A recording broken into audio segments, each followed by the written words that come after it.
Hello, I'd like to take just a few minutes and share just a little bit of information about Habitat for Humanity International. This is a nonprofit organization that is focused on providing low-income families with adequate, decent, and affordable housing. This is an organization that's part of the human services sector. The sector includes housing, legal aid, disaster assistance, job training, and food distribution programs. Habitat for Humanity has a natural disaster response strategy in which they go in and help with community cleanup, emergency home repairs, and then they help with regular home repairs and additional home construction. They helped with rebuilding in the area where Hurricane Katrina hit, and they've also helped with some of the tornado assistance. And then also when the Haiti earthquake occurred, they also went to that location. More than 1/3 of the public charities belong to the human services sector. It's the largest in terms of number, and most are small in size. Habitat for Humanity is an example of a large human services organization, kind of the exception to the general rule. Okay. This sector accounts for 11% of the nonprofit sector's total assets and 13% of total expenses. Okay, government funding is the primary source for human services the human services sector. They primarily get funded via grants and loans. One of the negatives of government funding is that it's vulnerable to public policy shifts, political changes, and so forth. And decreased government spending may reduce the amount of human services funding, thus nonprofits may have fewer dollars to take care of their day-to-day operations. Charitable donations funding is actually how Habitat for Humanity's funding is primarily acquired. 72% of their total funding comes from donations, and only 28% comes from government sources.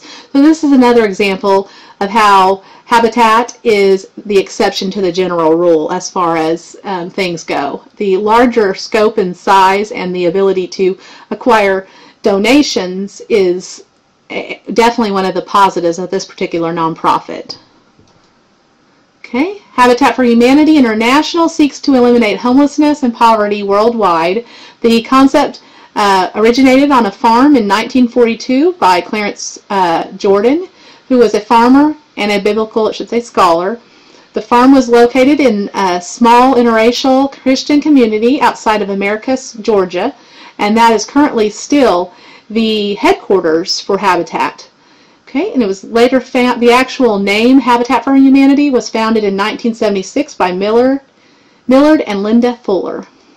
Okay, to date this organization has built or repaired over 800,000 low-income homes and touched over 4 million people worldwide, from North America to the Pacific and everywhere in between, or most places in between. Okay, the vision is to have a world where everyone has a decent place to live. Okay, the mission is seeking to put God's love into action. Habitat for Humanity brings people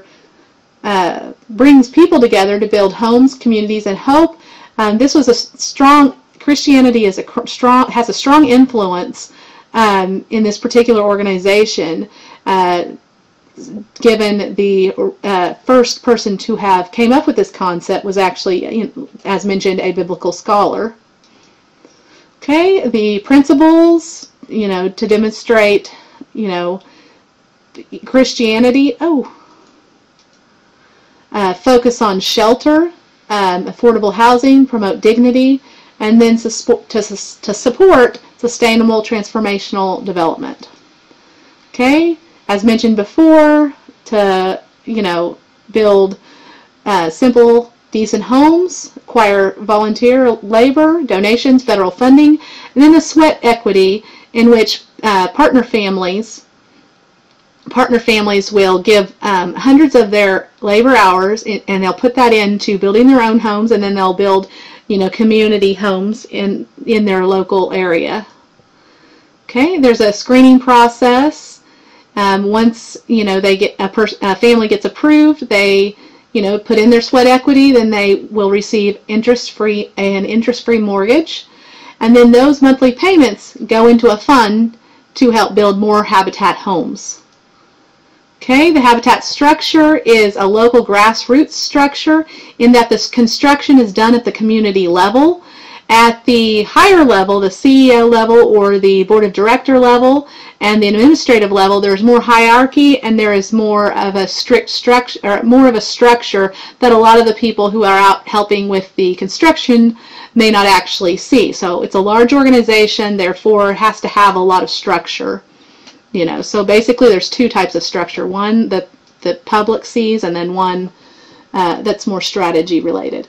Okay, headquarters in Americus, Georgia. Okay, and then the CEO, and then there's chair of the board. There's a lot of other board of directors that are situated around the world. There were too many to list. One thing I thought was interesting is that the CEO of this particular company or this particular nonprofit actually gets out and works on the construction sites. He has a charismatic, participatory style of leadership that bodes well for the viewing of other administrator staff and volunteers. Okay, large staff, large organization, large number of volunteers and employees. There are corporate partners, community partners, faith partners. Before every project, they usually will say a prayer.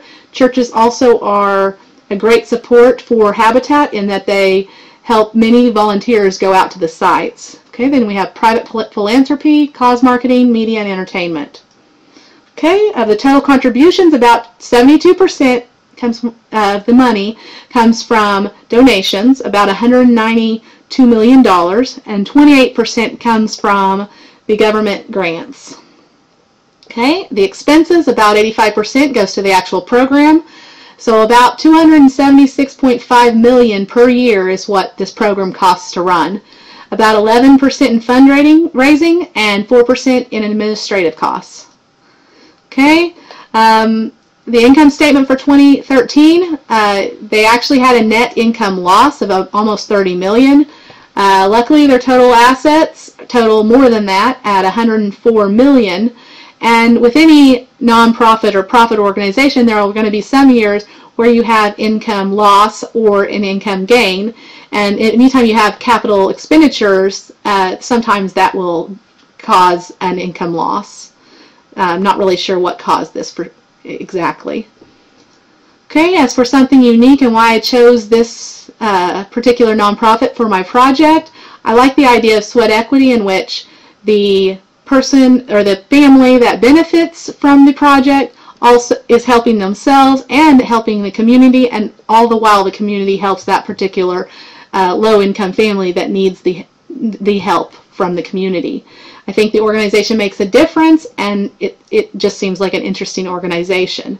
If you have any additional questions or information, feel free to ask. And then there's also the website www.habitat.org. If you have any further questions, thank you. Have a good day.